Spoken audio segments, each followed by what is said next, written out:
ఓం నమో భగవతే శ్రీరమణాయ. చాలా సంతోషం నాయన. ప్రతి ఒక్కరూ మనస్సుకి పని కల్పించి ఇష్టమైన విషయాలని చర్చించటంలో, శృతిపదంలో పెట్టుకోవటంలో ఎంతో ఆసక్తి చూపుతారు. అవి చివరికి బంధమై కూర్చుంటుంది. కారణం, ఈ బంధం అనేది మనోకల్పితం. ఈ సందర్భంలోనే ఒకరు రమణ మహర్షుల వారిని దర్శించటానికి వచ్చినప్పుడు ధ్యానించటానికి ఏదైనా ఒక స్థూల రూపం ఉండాలి కదా. అది మనసులో పెట్టుకుంటే దాన్ని ధ్యానించటం తేలికవుతుంది కదా. కానీ మీరు చెబుతున్నారే, నేను ధ్యానించటం ఎలా సాధ్యమవుతుంది? నేను మూలాన్ని నేను ఎలా ధ్యానించగలను? నేను ఏ విధంగా నా స్వరూపంలో నిలిచి ఉండగలను? కనుక స్థూల రూపాన్ని పట్టుకోవటం, ఆకారాల వెంట వెళ్ళటం, అది నాకు చాలా తేలిగ్గా అనిపిస్తుంది.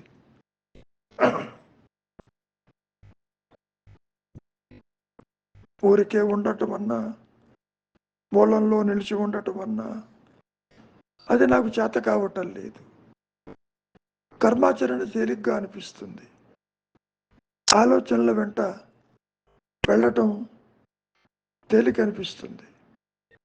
ఆలోచన పట్టుకోవటం, స్థూల రూపాలు పట్టుకోవటం, మనస్సులో నిలుపుకోవటం, అది నాకు అత్యంత సులభతరంగా ఉంటుంది. మరి నన్ను ఏం చేయమంటారు అంటూ మహర్షుల వారిని అడగడం జరిగింది. అప్పుడు మహర్షుల వారు నిదానంగా ఈ విషయాన్ని ప్రస్తావిస్తున్నారు. ఇంతవరకు మనము పుట్టినప్పటి నుంచి పెరుగుతున్నంత వరకు, ఈ క్షణం వరకు రూపాలు, ఆకారాల రొంపిలో ఎంతగా దిగబడిపోయాము అంటే అవి తప్ప వేరే లోకం లేదన్నట్లు. ఒక వస్తువుని గుర్తించాలి అంటే ఆకారంతో గుర్తిస్తున్నారు. ఒక వ్యక్తిని గుర్తించాలి అంటే నామరూపాలతోటి గుర్తిస్తున్నారు. అంటే దీని అర్థం ఏమిటి? రూపాల వంబిలో, రూపాల రొంపిలో ఈ జీవుడు పూర్తిగా కూరుకుని పోయి ఉన్నాడు. అందుకని అడుగుతున్నావు, ధ్యానానికి కూడా ఒక ఆకారం కావాలి, ఓ నామము, రూపము విడతీయలేవు కదా, విడతీయలేవు కదా. ది నేమ్ అండ్ ఫామ్ ఒకటే కదా. ఆ రూపాన్ని పట్టుకుంటే నాకు ధ్యానము తేలికవుతుంది అని నువ్వు అనుకుంటున్నావు. అందుకని నువ్వు అడుగుతున్నావు. ధ్యానానికి కూడా స్థూల వస్తువులతో అవసరం ఉందంటున్నావు. ఇంతకీ అసలు విషయం మర్చిపోతున్నావు. మన చింతన దేని గురించి? అదే చివరికి మిగిలేది కదా. ధ్యానం ఎందుకు చెయ్యాలి? ఇతర చింతనలను దిగద్రోస్తుంది. అంటే to the expulsion of other thoughts, you are holding a single thought. ఒక విషయాన్ని పట్టుకున్నప్పుడు ఈ మనస్సులో ఒక ప్రత్యేకత ఉంది, మిగిలిన విషయాలు రానివ్వదు. అంతవరకు దేనికి ఏనుగు తొండం ఊపుతూ ఉంటుంది. దానికో గొలుసునిచ్చావనుకో ఊపటం ఆపేస్తుంది. అటువంటిదే ఈ ధ్యానం కూడా. ఎప్పుడైతే ఇతర చింతనలు తల ఎత్తవో నీవు ఆ వస్తువు మీద మనస్సుని కేంద్రీకరిస్తావు. ఇక్కడ ఒక విషయాన్ని బాగా గుర్తుపెట్టుకో. ధ్యానం నీకు ఆవశ్యకం అయినంత కాలం ఇతర ఆలోచనలు ఉండనే ఉంటాయి. మరి అంతే, తాత్కాలికంగా ఆ ఏనుగు ఎట్లాగైతే గొలుసు తీసేస్తే మళ్ళీ తొండం ఊపటం మొదలు పెడుతుందో, ఇక్కడ నీవు ధ్యానాన్ని ఆపితే మిగిలిన ఆలోచనలు నిన్ను వెంబడిస్తాయి. అసలు నీవు ఉన్నది ఎక్కడ? నీవు ఉన్నావు కనుక ధ్యానిస్తున్నావు. ధ్యానం చేసేవాడే ధ్యాని, meditator, meditation, object of meditation. నీవు ఒకడు ఉంటే కదా ధ్యానం చేసేది.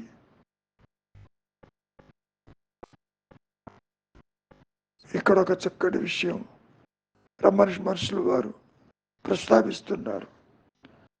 ధ్యానం అతడున్న చోటనే చేయవలసి ఉంది.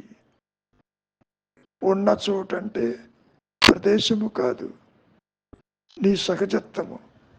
నేను ఉన్నానన్న ఎరుక ఏదైతే నిలిచి ఉన్నదో ఆ ధ్యానమే నీవు చెయ్యాలి.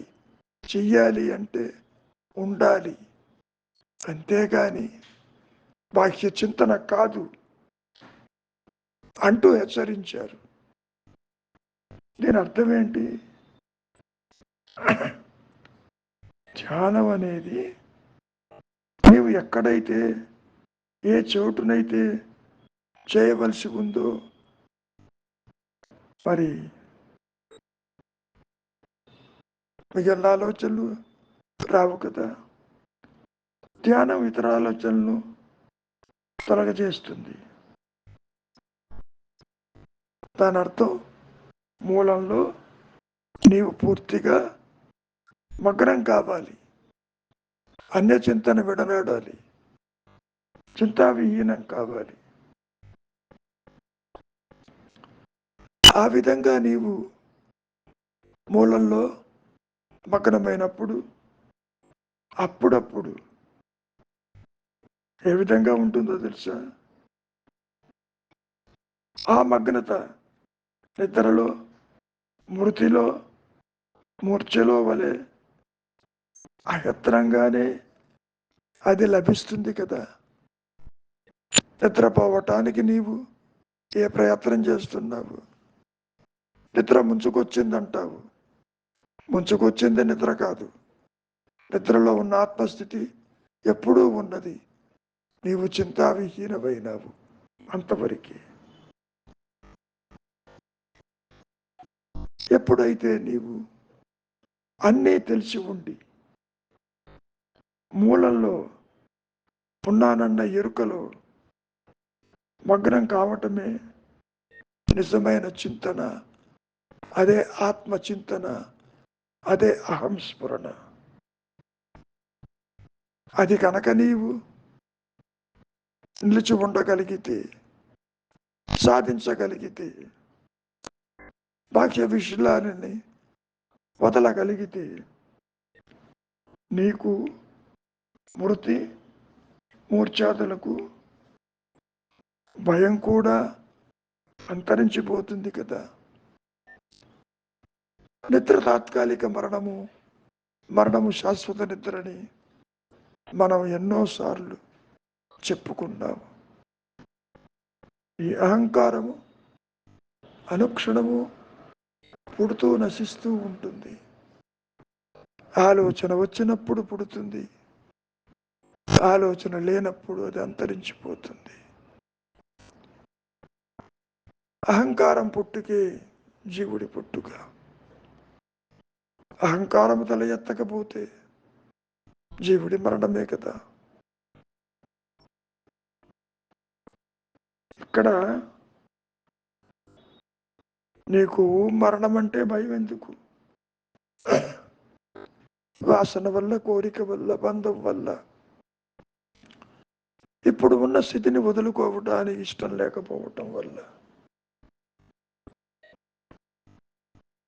మృతి ఆ స్థితి కాదు. సుషుప్తి అంటే మరి నీకు ఇష్టమే కదా, నిద్రపోతున్నావు కదా, నిద్ర తాత్కాలిక మరణమే కదా. నువ్వు అనుకోవచ్చు, నిద్రపోతే తిరిగి వస్తాను, మరణించే తిరిగి రారని. ఇప్పుడు కూడా నీవు నిద్రాస్థితిలోనే ఉన్నావు. మృత్యు అంటే నీకు భయం ఎందుకు? నువ్వు ఎప్పుడైనా ఆలోచించావా దాని గురించి? నువ్వు ఇప్పుడు ఉన్నావా లేదా? ఉన్నావు కదా. నిద్రలో మాత్రం ఉండవా? పసిపిల్లవాడు కూడా తాను సుఖంగా నిద్రపోయానని, హాయిగా నిద్రపోయానంటున్నాడు.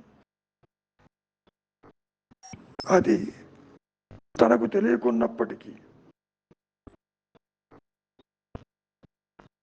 పసిబిడ్డ కూడా నిద్రలో తాను ఉన్నాడనే అంగీకరిస్తాడు. దాని తాత్పర్యం ఏమిటి? మన యథార్థ స్వభావం నీవుగా నిలిచి ఉండటం. కథలేక లేకుండా నీవు ఉండలేకపోతున్నావు.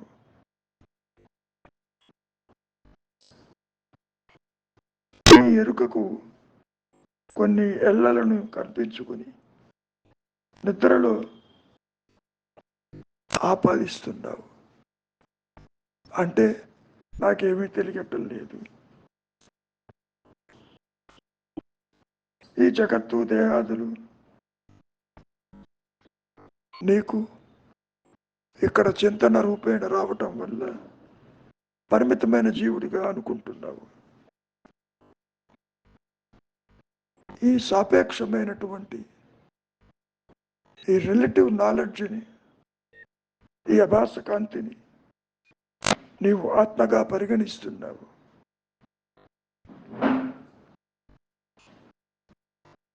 పొరపాటునైనా నిద్రావస్థలో నేను జడంగా ఉన్నాను అని చెబుతావా? లేదు కదా. సాపేక్ష జ్ఞానము సత్యము కాదు. ఈ సాపేక్ష చైతన్యాన్ని అది సత్యం అనుకుంటున్నావు. అది శుద్ధ చైతన్యం. ఇక్కడ ప్రస్తావనే లేదు. ఈ సాపేక్ష చైతన్యానికి, ఆ చేతనకు కూడా అతీతమైంది శుద్ధ చైతన్యం. చైతన్యము అంటే నేను ఉన్నాను అన్న ఎరుక మాత్రమే. అది నిత్యమై, సత్యమై, అనంతమై నిలిచి ఉంటుంది. వస్తూ పోతూ ఉండేది ఇదిగో ఈ అభాస కాంతి, ఈ అహంకార పూరిత చర్యలు. నువ్వెప్పుడైతే విచారిస్తావో అటువంటిది లేదని, ఉన్నది ఎరుక మాత్రమేనని నీకే తెలుస్తుంది. నీ సహజత్వాన్ని ఎవరూ నీకు అందించరు.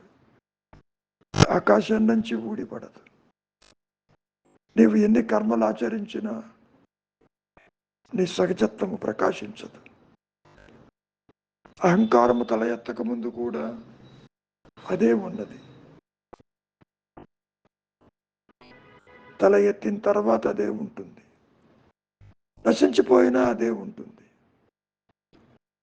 సృష్టికి ఆత్మస్థితికి రాకపోకలు లేవు.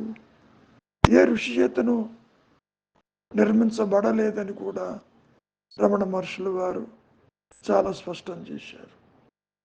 అంటే దీని అర్థం ఆత్మస్థితికి ఈ జగత్తుకి రహదారి అంటూ లేదు, రాకపోకలు లేవు. అందుకే ఆదిశంకరుడు జగత్తు మిథ్య, బ్రహ్మమే సత్యమని చెప్పటం జరిగింది. మంచిది. మౌనమే శరణ్యం.